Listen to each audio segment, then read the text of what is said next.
Welcome to In the News for November the 4th, 2022. I am Brett Burney from appsandlaw.com. And this is Jeff Richardson from iPhone JD. Hey, Brett. Hello, Jeff. It has been, well, I guess not the most exciting week this past week in terms of news.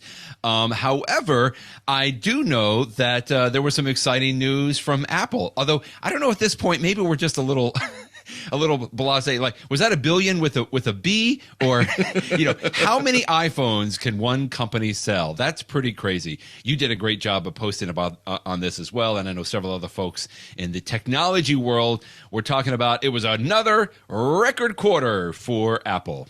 Yeah. I mean, it's amazing that, I mean, it's $90 billion in 90 days. I mean, Apple basically brings in $1 billion a day. It's just, you know, mind blowing. But again, what's really interesting, I thought the most interesting part for me was what they would reveal about iPhone sales and iPad sales and everything like that.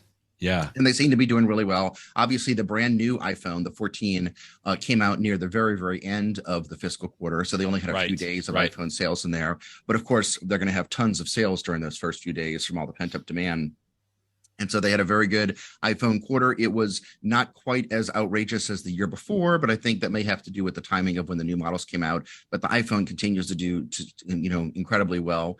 And iPad revenue was down a little bit. But I think that had more to do with timing, because a year ago when Apple had recently released 2 new iPad models and a third one even before that, whereas this year Apple waited a little bit longer in the calendar year to release the new iPads. So I mean, in the bigger picture, when you step beyond a quarter, I think Apple is continuing to do well, and iPad sales are doing well. But the company really is firing on all cylinders. The one thing I thought was interesting in the results is, and I don't remember if I even discussed it in this post, but they actually went, for the longest time, ever since Apple started talking about services, you know, services revenue is something that has just continuously gone up and up and up for Apple, really because, you know, once you have a service, you're going to continue to pay for it every quarter, every month, you know, and, you know, some people will stop subscribing and, you know, but a lot of people, once they sign up, they just continue to sign up. So it was one of those things that Apple just continued to get higher and higher and higher and higher. Whereas this last quarter, as you can see in what you're showing on the screen right now from Jason Snell from 6 Colors, it started to sort of taper off a little bit. And there's a number of reasons for that. One of them has to do with just purely uninteresting financial stuff, that because the dollar is so strong compared to other currencies, that like if somebody in, you know, the UK is paying £5 a month, that's actually worth less in US dollars. So they're paying the same, they always have. It's just that doesn't mean as much in the US, and that's part of it. And maybe some of it is people not subscribing as much. We'll see. I mean, it's a minor thing, but you know, it's only notable because that services revenue for Apple has become such a huge part of, you know, it's starting to rival like the iPhone. It's, you know, Apple traditionally is not known as being great for services. And yet for the past couple of years, whether it's Apple TV or Apple Fitness Plus or News Plus, I mean, all the different things that they sell have been a big part of the company. Yeah. And you even mentioned, we talked about this last week, that there was a rate hike for a lot of the services, that most of the services went up $2 or $3. We talked about the fact that I was a little upset about it, but I'm like, take my money, right? I'm not going to do anything about it because I'm going to continue to pay for my Apple One subscription. It's almost like it's baked into our family environment, right? I can't not have it almost in today's world.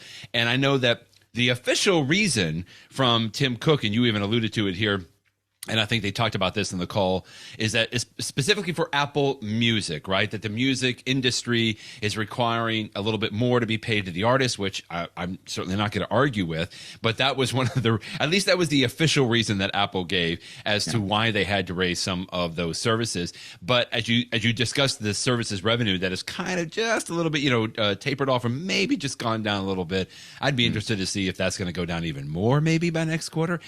You know, is this rate increase going to affect that at all? I think generally what you were saying, I don't think so, but it would be interesting to see. This I thought was the nice little overall, you know, big picture pie chart here from Jason Snell, like you alluded to, that the iPhone, man, is still just, I mean, it's 47% of the overall quarterly revenue here.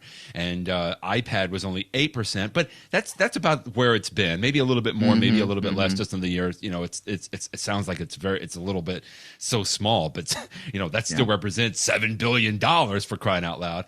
But Lastly, the services piece of pie there is pretty amazing, 21%. And as you said, that has steadily continued to get a little bit bigger and bigger. But it's just amazing to see that pie chart there to kind of give you a big picture overview of where Apple is going with their revenues. A lot of us, Brett, who have been following Apple for a long time, I continue to think of Apple as being the Mac company, right? But I mean, as this pie chart shows, first of all, half their sales are the iPhone. So they're far more the iPhone company than the Mac company. Company. At 13%, even though the Mac is selling better today than it ever has in the history of the company. The Mac is doing historically fantastic levels. But even so, it's 13% of revenue, which is less than services by far. And it's about the same as the wearables category with AirPods and Apple Watches and stuff like that. So it just goes to show that not that Mac doesn't remain important for Apple, but it's it's not nearly as big as some of the other categories of things. And I think that these are not just numbers in a vacuum. I think it's interesting because those of us who enjoy using Apple products, we think about where is Apple going to put its time and attention into new products. Apple can't ignore the fact that the iPhone is so big. And even though the Mac is the heart of the company, it's not, at least from a revenue standpoint, it's not really that much more important than like the Apple Watch and AirPods. And so, think about that as you think about the decisions that Apple is making going forward, that's probably how they're prioritizing it inside the company. Now, it doesn't have an Apple TV slice of pie here. They don't break that out. Yeah. I think that's sort of coming up to under wearables, or maybe we just assume that it does. I think it's under.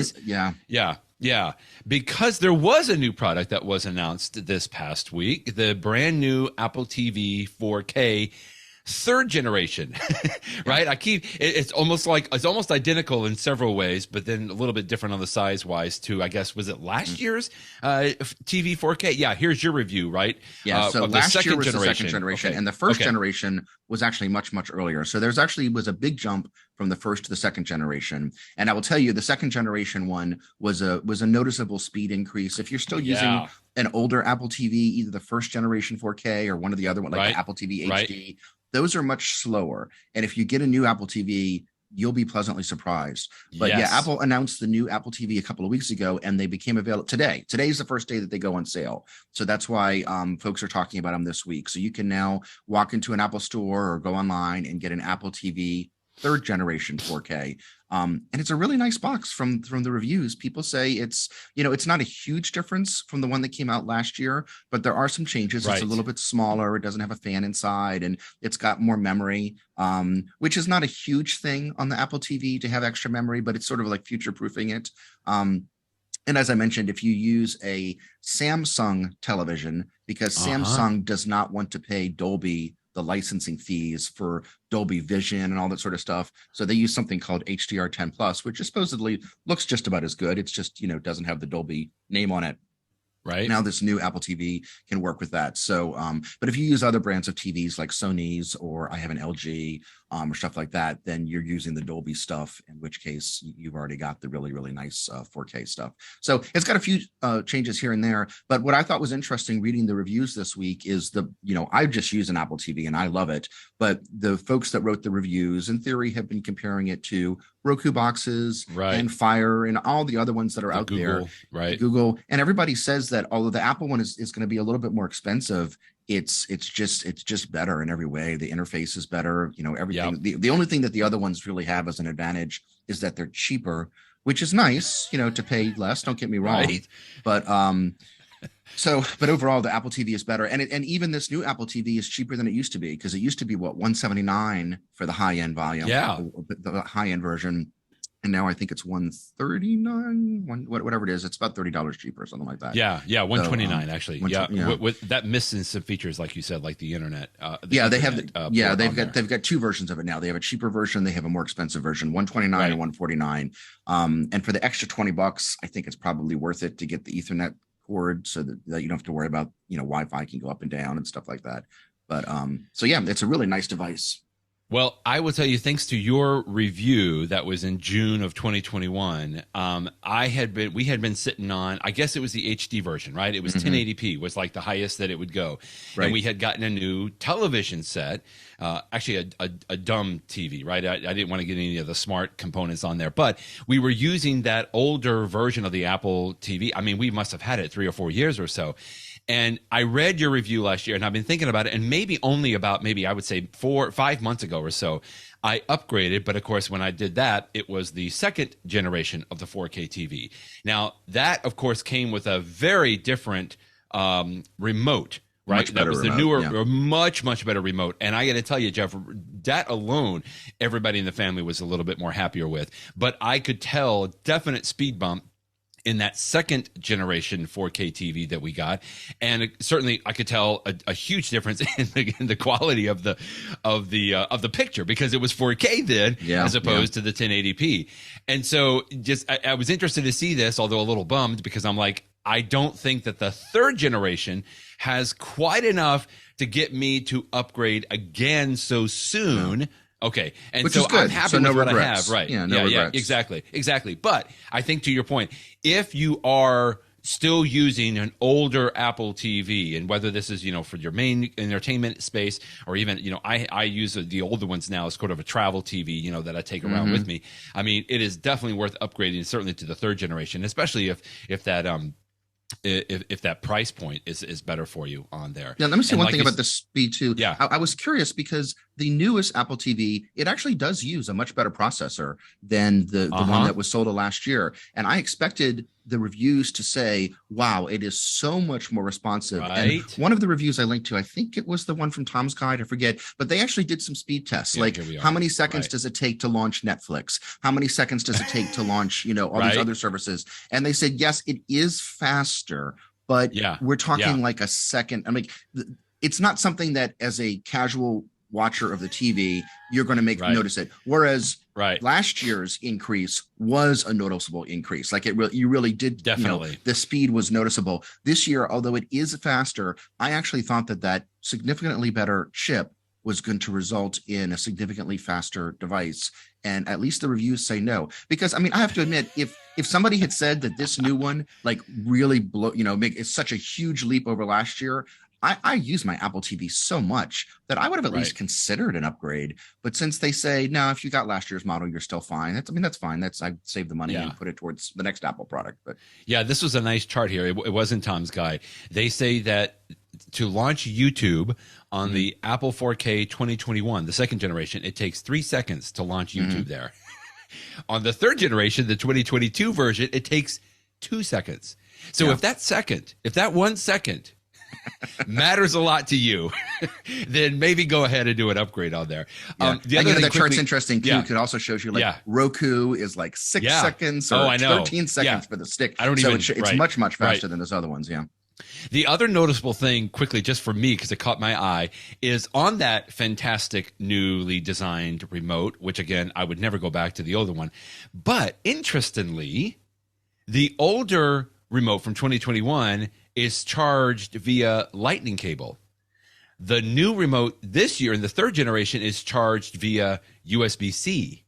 That's interesting because, Jeff, we've talked about this so many times, right? That it's like, is Apple getting ready to start phasing out all lightning capabilities? I mean, we talked about the European Union and everything, and it's just like, wow, you kind of snuck that in there. That was pretty interesting.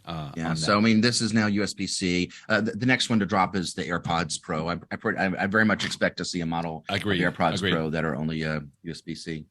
Before we leave the Apple TV, another story that you linked to that I saw people going up in arms this past week is, even though most of the reviewers you linked to did say that the interface of the Apple TV was better than some of the others, there was a small change this past week, it sounds like, that people did not like about the general interface. You used to, I guess you open up the Apple TV and you could see the shows that you've been watching, right? And you could pick up where you left off. But now it looks like that they are trying to feature other shows rather than the ones that you watched. Am I reading that correctly? That's what people were really upset about. So what we're talking about here is on the Apple TV hardware device, there is a specific app called Apple TV. It's the Apple TV on the Apple TV. No confusion there. Exactly. And so when you open that up, it will show you, of course, the Apple TV Plus shows, but it will also show you shows from most of the other streaming services too. Not Netflix, because Netflix is not a part of it, but most of the other ones it will. And I always actually like that, because when you when you open it up, it's got the tabs at the top, and the very first tab I think is called Watch Now. So that's the one that opens by default, right? And it used to be I say used to be, for mine last night, it still was, that the very bottom of that first screen, it would say up next. And that was really nice, because it would pay attention to what you've been watching. And so if you're watching a TV show and there's a new episode available, it'll show up right at the front of up next. So episode. I don't have to go and hunt out, does this TV show come out on Wednesdays or Fridays or Sunday? If there's a new episode, it's right there. So it knows that I'm watching this every week on HBO, so it's going to put it there. Right. And so that's really nice. Or if there's a movie you didn't finish, it would have it there too. So what Joe Rosensteel noticed is that on his, Apple still has the up next, but they pushed it down. So it's not even on the main screen. You need to scroll down to see it. And they replaced it with Apple's recommendations of what to watch. And I don't know if these are good faith recommendations that they love, or if Apple's being paid to recommend them. Who knows? But and as Joe pointed out, it was annoying because, he said, it was recommending Ted Lasso. Great recommendation, but we've all seen it. I don't need you to tell me that there's a show called Ted Lasso out there. Right. And so, again, when I tested it on mine last night, it wasn't there, and I'm updated to the latest software and everything else. So I don't know if Apple is just testing different interfaces for different people, or if this is the next new thing, and Joe has the newest version, and I don't have it yet. But if they do put it down, it's a shame, because not that it's a big deal to have to scroll down, but I just love seeing right there on that first screen. That's right. Probably the number one thing that I want to do is just go back into my new episode, the next episodes of things. So, how about that camera on the iPhone 14 Pro? I mean, we've talked about this several times, but what a neat story you linked to today from the developers of Halide, right? Is it Halide? Halide? I think it's Halide, yeah. Halide, I think so too, which is a camera app for the iPhone, probably one of the best, right? That everybody very high end, yeah. But this author, I could not stop scrolling through this story. Some of the pictures on here. And by the way, I love the way that he started off this story here. This is iPhone 14 Pro camera review, a small step, a huge leap. And I loved how he started this, because he showed a slide from Steve Jobs' presentation of the iPhone in 2007. And I remember this distinctly. We've talked about this, that Steve Jobs had a slide up on the screen, and he goes, it's a phone, there's a music player, and there's an internet browser, right? Phone, music player, internet browser.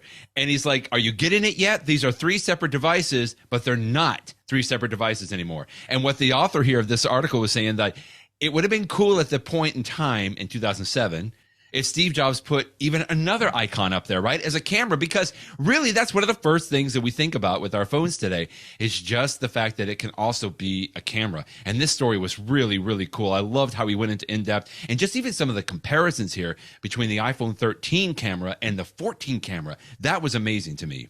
When I did my review of the iPhone 14 Pro, I put a couple of pictures in there, and you could see how the pictures were better with the new phone versus the old one.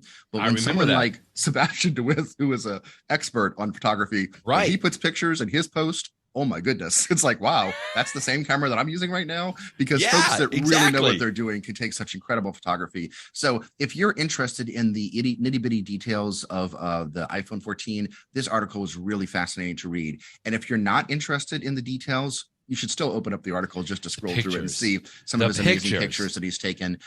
He knows when the wide camera makes a huge difference, and, when it really helps. And he's just got some incredible photographs in here that he's taken. And again, it does go to show that the camera in the iPhone 14 Pro and Pro Max, if you have the larger version, just takes some fantastic pictures. It's really, even the macro really stuff, incredible. Like this, oh my goodness, that picture right there is amazing. Yeah. Well, if you have an iPhone 14 Pro, you're probably running 16.1, iOS 16.1. We've been talking about this, and this was a great list that you linked to, 26 big iPhone features and improvements in iOS 16.1. How about we just pick one of our favorites from this? Did you have a favorite as you were reading through here, Jeff? I mean, there's so many in there. I don't even know where to start, from the little bitty things like putting the battery percentage at the top right, if that's something that you're interested in, and new or shortcut options, and just a million little details. And it's good. It's a good post, because in many ways, I think of 16.1 as being the iPad update because it was the one that first brought iOS 16 to the iPad.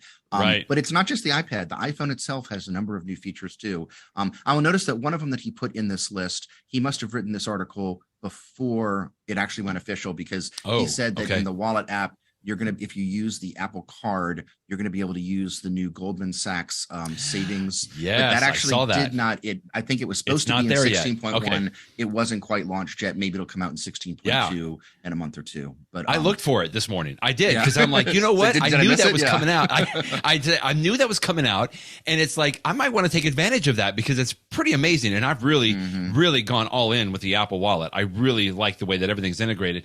But I was looking all over the place for it today. I'm like, okay, well, how do I do this? How do I link it? In other words, this is putting my Apple Cash that I earned from my Apple credit card directly into a high yield savings account in the Apple Wallet. But I think you're right. That's not it. I'm so glad you picked up on that too, Jeff, because I was like, what am I missing in there? I can't find it. Anyway, this is a good list. We'll just let folks, we'll obviously link to it and people can jump in. I mean, even just some of the smaller things in here that I didn't even know. What was the one thing on here? Some of the glyphs, and just quickly, speaking of the Apple Wallet, I know a lot of people that don't use the Apple Wallet, nowhere near as much as I do. They don't want that app on there. And before, we just had to tell them, well, just move the icon to another page, right? Well, now you can actually remove the Apple Wallet from your phone if you don't want that. So good stuff in there. And then you had quickly another link here too, that when we are talking about 16.2, this was a good little quick article from Sami, Fathi, it looks like, that we can be expecting some additional live activities, some of the lock screen widgets, and then, of course, the Freeform app, which is basically, I call it a digital whiteboard that we still haven't seen, right? So I'm hoping that that's going to be available too. Yeah, that looks like it's going to be really cool. You'll be able to have a big, like you say, unlimited space, white screen that you can just sketch out ideas. It's got lots of sharing features built into it, so you can collaborate with other people. So I look forward to trying that one out. That one's going to be neat to see when it comes out. And the live activities you were talking about, by the way, we have live activities now in 16.1. Right. The change that's coming to 16.2, it's just that Apple's built-in TV app will be able to contribute sports scores to live activities. And Apple is being more and more of a sports powerhouse. In fact, when I was playing with my Apple TV last night, when you're in the Apple TV app on the Apple TV, one of those tabs across the top is sports, and I haven't looked at it in a while. And it's interesting because they're not just showing you the sports that are available through Apple TV Plus, which is what Major League Soccer and a few other, the baseball and stuff. They will show you sports on any other services, whether you subscribe to it or not. I mean, Apple is putting it's really getting its act together in the sports category. So whether it's scores showing up on your iPhone in the dynamic island or elsewhere, or whether it's giving you links to all the different live things that you can watch on your television at once. Apple is putting an increased emphasis on sports, unlike anything we've ever seen before. Yeah, and we're not done yet. There's more to come. I was going to say, just as you were talking about it, you and I have talked about it in the past. We've read books where Steve Jobs was kind of pushing Apple into the music area, right? Like that was an area, even though we think of it as a hardware company and software, certainly, but it was like that's where iTunes came from. And we were going all in music and maybe some entertainment. Just as you were saying that, Jeff, I'm thinking, well, that's another area, right, in the sports world that is extremely lucrative that Apple could get a little more active in there. Very good. Yeah. Another week, another story. How about how Apple Watch saved someone? Yes. This was good. I saw this around it. I love this video. You could watch it too because the gentleman is quite hilarious. He's 81 years old. And I'm not really sure where is Chaska exactly? Minnesota. Sorry for all those listeners in Minnesota. Minnesota, 81 years old. He was working on his snowblower, right? Because that's what you do in Minnesota. Get ready for the wintertime. And he fell down. And I think he was knocked unconscious for a little while, but sure enough, as he came up, his Apple Watch detected that he fell down, and he was able to say, yes, call 911. And even though they even interviewed the 911 dispatcher here, which is great. And they asked the gentleman here, do you want us to send an ambulance? And his quote was, no. Where was it here? He's like, I don't need an ambulance, just send a police officer to come help get my big fat butt off the driveway. Exactly. So he was good natured about it. I love it, and just another good story. Yeah, I mean, like you say, every week there's more and more of these examples of people that are finding themselves in a situation they didn't expect to be in, and thank goodness they have an Apple Watch on. Well, goodness knows that we've also talked about the Apple Watch Ultra, and you had a couple of other links to not just a review of the watch itself, but there was a neat link here where the folks were reviewing the new bands, the watch bands that came with the Apple Watch Ultra. I love it. It's like we even have reviews now of just the watch bands, which is pretty cool. This was a great review here for the actual Apple Watch Ultra. So I got questions for you, Brett. I specifically put this in here thinking of you. So the review you got up right now is from David Price at Macworld, and it's a really good review. I mean, even though the Apple Watch Ultra has been out for a while now, this is a fantastic review that's definitely worth reading. I learned a lot by reading it. But what jumped out at me was sort of his conclusion. He loves the Apple Watch Ultra. He was very happy with it. But he says that, in his opinion, the Apple Watch Ultra is not, should not be considered a premium version of the Apple Watch. Very well worded. He says the upgrades and modifications mentioned carry downsides. And if you don't plan to dive or sail or hike or spelunk with the Ultra, then you're not getting the benefits to make those downsides worthwhile.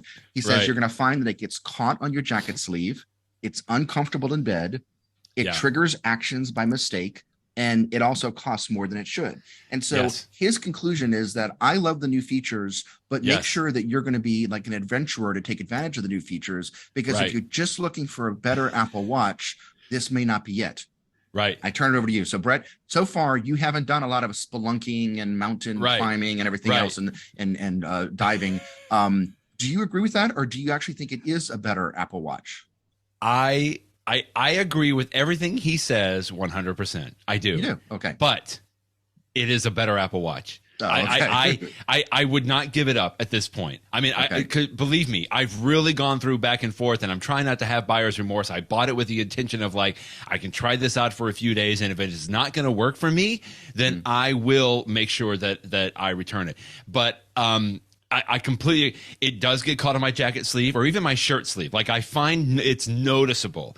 Like if you're one that wears, dress shirts a lot. I mean, I've got my sleeves rolled up today, not just because of the Apple Watch, but if you wear dress shirts a lot, or, sleeves that aren't like if I've got like a sweatshirt on or something, right, where the sleeve is obviously more elasticized, then it's perfectly fine. I don't have a problem with that at all. But sometimes my dress shirts with I had the buttons on there that I can be like, that's like a little harder to like punch it out, if I want to if I want to be discreet about looking at something, coming up, that kind of a thing, then that gets in the way.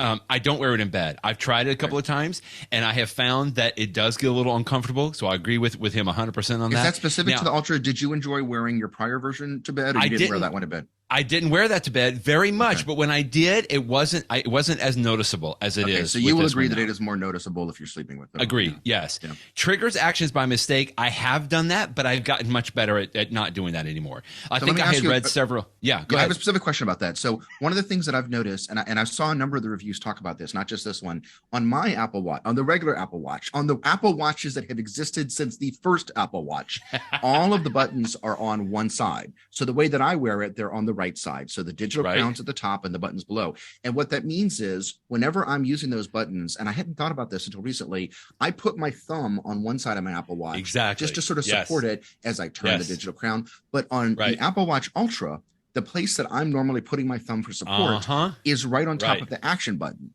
So do you find that you sometimes are accidentally pressing the action button? I did when I first got it, but I've learned now that instead of putting my thumb like on the full side, I will put my thumb usually like on the bottom corner of the Apple Watch and do it there. So to me, that was just, retraining my muscle memory just a little bit on that. Okay. So that's not that big of a deal. And I've gotten around everything else. Some of this I was able to alleviate a little bit by getting. I now have the original Apple watch band, right? And I find that works the best of all of the crazy bands because again, we talked about you. Yeah, I want to get to Apple, that next. Yeah, the Apple Watch Band review on there. But I find that this watch band, the original Apple Watch Band that it came out, is it called? It's not the Solo Loop, right? It's just the Solo Watch Band, whatever the original one was. Yeah, Sport Loop. Thank you. That has worked out the best on all of those. All of that said, I would not go back now. I have gotten so in. I have enjoyed everything about it. Like I think he says in here somewhere that he hasn't purposefully tried to destroy the watch, but he hasn't been as mindful of it either, right? I know when I've walked through doors or, when I'm climbing around or run, like I'm usually a little bit careful, a little protective of my wrist there. But now that I got the Ultra, I'm like, it's fine. Like, I don't care if I knock it against something, or I don't mind it as much. That is fine. I love the bigger screen. Like if I go and look at another watch screen now, it is so tiny. It is like, how do you even type on that? It's so much easier on this. And just obviously the battery life and everything. So I completely agree with him on everything. And I even agree with the fact that it's not just like an upgrade of an original watch. And I don't think Apple ever put it out that way. No. I just know a lot of people perceived it that way, me, myself included. But, it is meant for those that are, into sort of the ultra aspects. In fact, we're not going to have a podcast episode next week because I happen to be going with a friend of mine to hike the Guadalupe Mountains in Texas. So, if any listeners are around the Guadalupe Mountains, I'll see you there. But I'm going to be able to try this out. And I promised you before we started that I'm going to do some video, so that I can walk around it. I haven't thoroughly enjoyed it from an everyday use. So I'm going to be able to get to test it out now, even in some quasi arid desert location and doing some hiking. So I'll report back on how that goes as well. Well, I appreciate you doing the field report. The other article that we were talking about was Victoria Song at The Verge did a review of the 3 Apple Watch bands. And my takeaway from this review is that the 3 bands that are specifically made for the Apple Watch Ultra, the Trail Loop, the Alpine Loop, and the Ocean Band, my sense is that all are good bands, but they're really good bands for specialized uses. Like you're really probably not going to wear the Ocean Band. I mean, you could, but it's not really a great band unless you are scuba diving. Bulky. And Alpine Loop, if you're hiking mountains, great. Of all the 3 bands, the one that I've seen people say the most good things about overall is the Trail Loop. And do you have the Trail Loop or?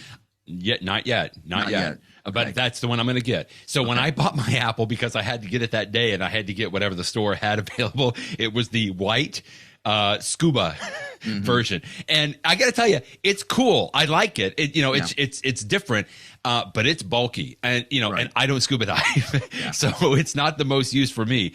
And I agree quickly with what he said here. The buckle in that Alpine Loop, when I looked at it in the Apple store, it just looked too cumbersome for me. And so I know I do want to get, in fact, I went last week to the Apple store, not to buy anything, but I wanted to test out the Trail Loop. And you've actually touched on my one list with your hand and stuff like that. I definitely did. And people seem to say it's a really nice one. In fact, it's unfortunate you're not going to have it for next week when you're out on the trail. I know, because it looks like it'd be really nice. I might have to acquire one somewhere. But again, it doesn't matter if you're not a big fan, or not a big fan is the wrong word. Even though those 3 bands are really good only for those, you're only going to really want to use them when you're specifically using them for the purposes. You can use any band with an Apple Watch Ultra. Exactly. And like you say, you've gone back to the original Sport Loop. So and that's worked out the best.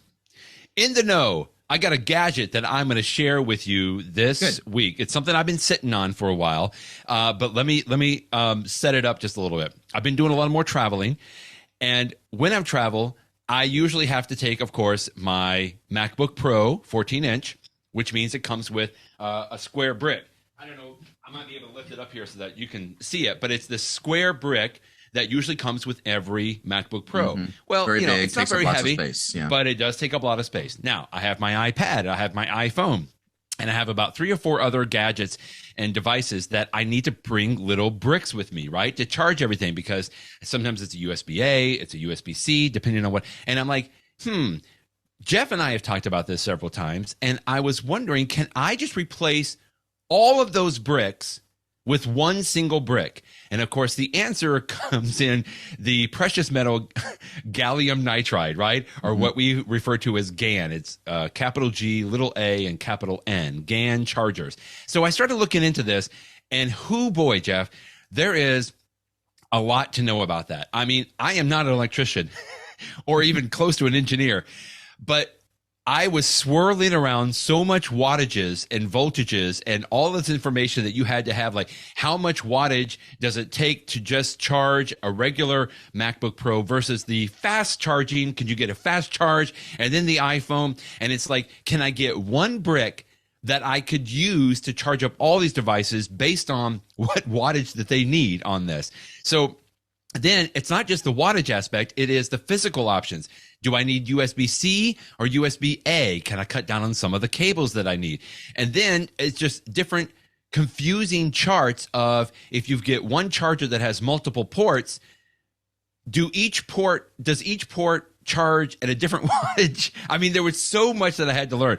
Anyway, here's a quick article that I found to be very helpful. This is from Macworld. And let's see who wrote this. Simon Jerry. So thank you, Simon. He goes through and talks about the best USB-C chargers for your MacBook Pro or Air, which in addition helped me to figure out which was the best one that I could use also for my iPad and for my iPhone. And he goes through here, explains it so very well. Since I had a MacBook Pro 14, I needed at least 96 watts to charge it because that's what this square brick is. But if I got more than that, 100 watts or more, then it would do a fast charging. So I initially ended up on an Anker product, Anker, which we've talked about before. We like Anker quite a bit. And this is the 737 charger. Now there is an Anker 737 that has a battery pack in it as well, but I just wanted basically a little power brick that I could plug in my various cables. So if you can see on the screen here, it has 3 ports. So it's a little bit longer. Here I've got my show and tell here on the screen, if you can see it. It's a little bit longer than most devices, which in an odd way, they don't talk about this on the website. It actually comes with this little additional suction cup thing, Jeff, that you could slide on the device. And so in other words, it's so long that sometimes it could be a little top heavy. So when you plug it into the wall, it could fall out, but they've got this little suction cup that's interesting. addition on there that will suction it to the wall around. Now, I've actually never used the suction cup thing. It's kind of weird, I think, that it's in there, but I've just never needed to use it. Most of the time, it just stays in there just fine. So the next thing I needed to figure out was, how much power can each of these little ports provide? Because I wanted to make sure that I could fast charge when I needed to, and I wanted to make sure, can I charge 3 devices at the same time?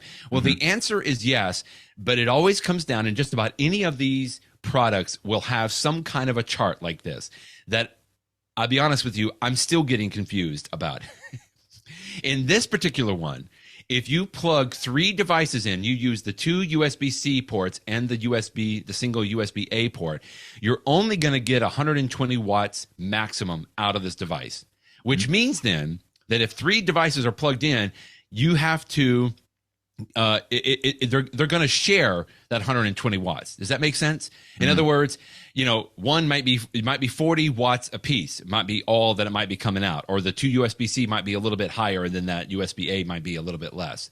Now, if you only have 2 devices plugged in, then it still has 120 watts max if you're using the 2 USB-C or the USB-C, USB-A.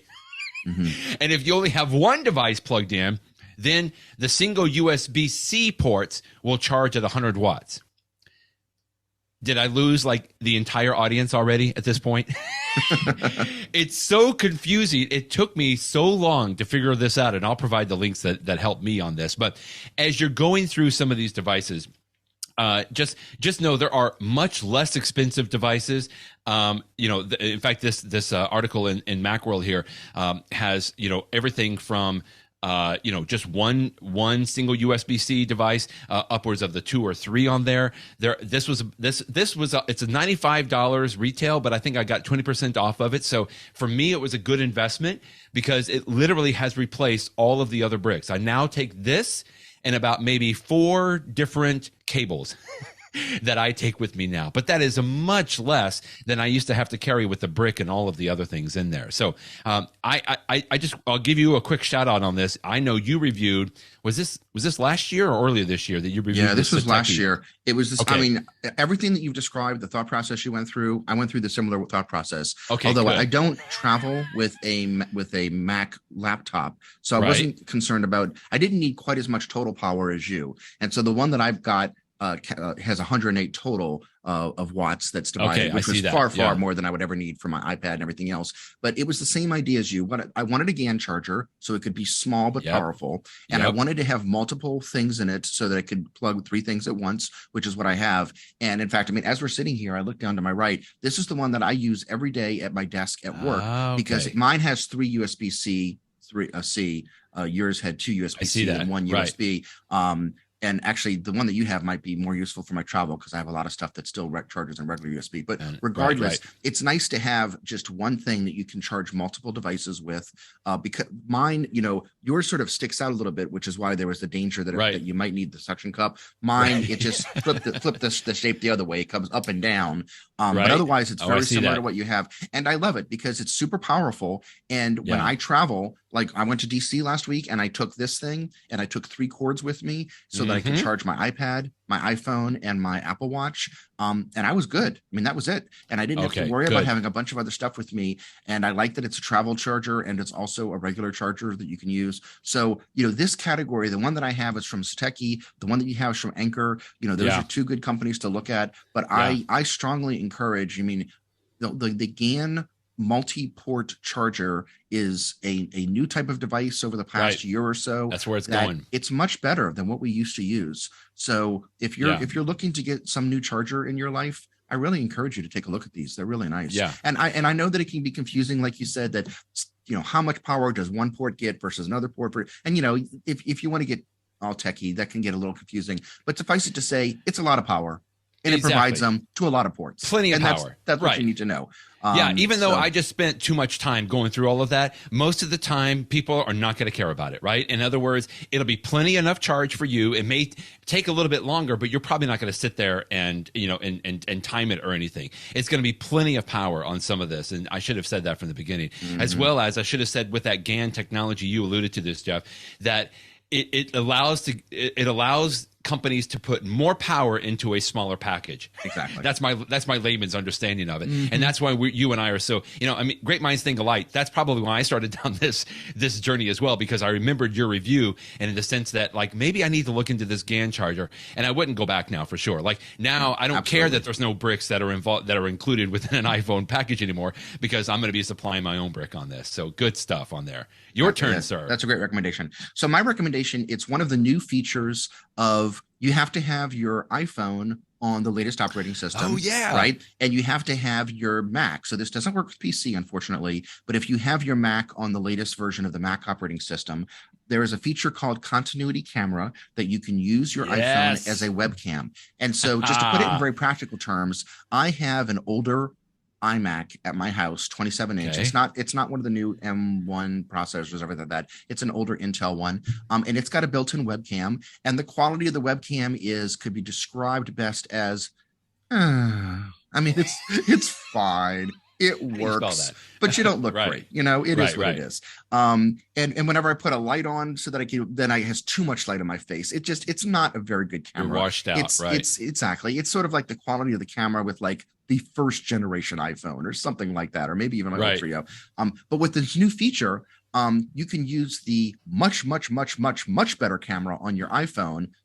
If you have the newest iPhone 14 Pro like I do, great. But even if your iPhone's a few years old, it's going to still have a far better camera than your computer. Oh, it'll work with older iPhones. Oh, that's exactly. Good. It goes back to, I want to say, the iPhone 11 or something like that. It's so much better. So what you do is, nice. I thought there would be all these steps. I thought there would be like to use my iPhone as my camera instead of the built-in one as my webcam. I thought I would have to go into settings and turn something on. No, you don't. Right. It just works. Once your computer is updated to the newest operating system, once your Mac is updated, then when you go into an app like Zoom, Microsoft Teams, any of the ones that FaceTime, any of the ones that use video, you will just, when you go into your video settings, you can choose do you want to use the built-in webcam on your computer, or do you want to use your iPhone? And once you switch to the iPhone, it just starts working. Your iPhone just suddenly becomes a camera. So it's using the camera on the back of your iPhone, so the best quality camera. And what the trick thing is that you need a way to sort of mount your iPhone so that it's going to stay steady facing your face.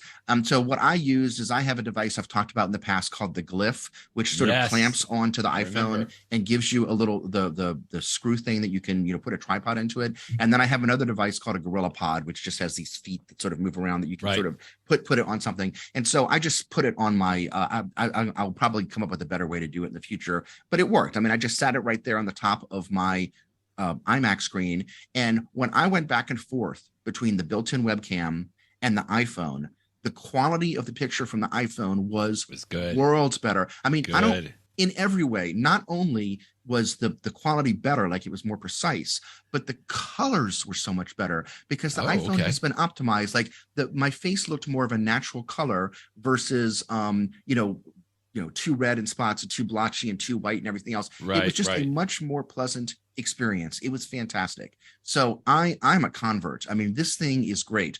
I look forward to, instead of using the sort of janky setup I had with the Gorilla Pad and the Glyph, I look forward to like buying some little plastic clip that will be perfect. They already have these for laptop computers, and I'm sure we'll have them for desktop soon. Belkin has one, but I'm here to say it works, and it works well. And you can plug it into a cord attached to your computer. And the advantage of doing that is you have, in theory, a more stable connection, and it can power your iPhone at the same time. But you don't have to. I mean, my iPhone, my battery was more than enough to last for a long time, and it worked fine. I don't know if it uses, I guess it uses Wi-Fi or some combination of Wi-Fi and Bluetooth. But you don't need to plug into your computer if you don't want to, and it really works well. So if you have the option to use this, you should do it. In fact, it works so well for me that I now want to look. I don't know. I use a PC at work, and so much of my video conferencing is done with this PC that I have, and what I'm talking to you right now on, or at least on the video, is just a simple little Logitech webcam, which is nothing special. I want to see if there's a way that I could mimic this feature on the PC. I'm sure it's going to be expensive and not work as well as what's for free on the Mac. But it's just, it seems the camera on your iPhone is so good. Why not use it as your webcam? And you can now do so for free if you have a Mac. So really impressive. And to say, like, this has been possible. There have been a couple of companies that have put out like the Epoch Cam or a couple of others. Exactly, but it was a little bit more cumbersome because you had to use Now I will say that those other solutions in some ways are better. Like, one thing I've noticed, when you don't really have any controls on the iPhone, except that if you click in the top right of your screen, you can change things like, do you want to have a slightly blurred background? I don't mean complete. I don't mean like privacy blurred. I mean like a bokeh effect blurred. Or do you want to use the there's a feature, I think it's called studio lighting, that Apple has, that just makes sure this same feature exists on pictures and on videos. The picture, on the camera. On the camera, that makes your face look like there's a little bit better lighting. But what it doesn't have, for example, is it doesn't have the ability, and you can do this with third-party solutions like Ecamm, is you could zoom in and out, crop the picture to just what you want, adjust all sorts of fiddly settings. So if you want to go the next step beyond, sure, use those third-party options that you pay money for. But just the built-in for free thing with Apple's technology works really, really well. Yeah, I have upgraded everything in my arsenal: my iPhone, my iPad, my watch, my Apple TV, but I have not yet upgraded to Ventura on my Mac. And I've just been too busy this week, but this might have to happen this afternoon. It was an easy upgrade for me. And this was the main reason that I updated to Ventura. There weren't really any other features that I was all that excited about. I mean, it does have Stage Manager on the Mac, but I don't know that I really want to use Stage Manager on the Mac, because the Mac already has fine windowing and stuff like that. It has for 30 years. So this was the main reason I upgraded. The upgrade went seamless. I had no issues at all. This feature just started working. Again, I cannot emphasize enough, Brett. It was like magic. I kept waiting for, like, where's the seconds? I mean, it just worked. How do you connect it? It just worked. I can't wait. With me doing nothing. Amazing. So good. So good. Excellent. All right. Well, Jeff, thank you as always. As I mentioned, we're not going to have an episode next week, so I apologize to everybody, but we'll be back. Well, don't apologize. You're doing your research for the show, Brett. Exactly. I'm doing it for you. Apple Watch Ultra. What is it like when you're actually stuck on a mountain for days? You report back. Hopefully you don't have to use that satellite SOS feature where you get so lost that you need or the siren. Like I don't want to. I might just do it because maybe there's a bobcat or something around. We'll see how it goes. I'll report back. So in that case, I'll talk to you in 2 weeks. Thanks, Jeff. Sounds good. Bye-bye, Brett. Thanks, everybody.